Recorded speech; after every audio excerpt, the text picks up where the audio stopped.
36 is going to be the X's. I'm going to say it's with lots of 50s. This is right?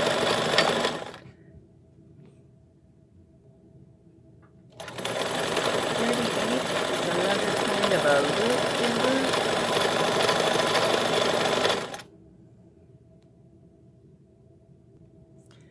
This next one is supposed to be a Turkish ham. Oh, that's right. It's one that piles up a lot in one spot. Just a second. Turkish ham sews best if you have your stitch regulator for the, at least on this 1750. All the other stitches stretch is just so beautifully with it setting in the middle.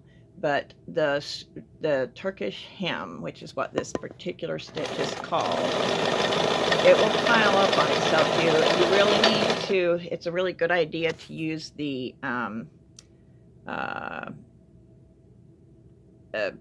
zigzag presser foot for satin stitches so it can feed properly, or the thread will pile up and you'll just end up with a thread jam.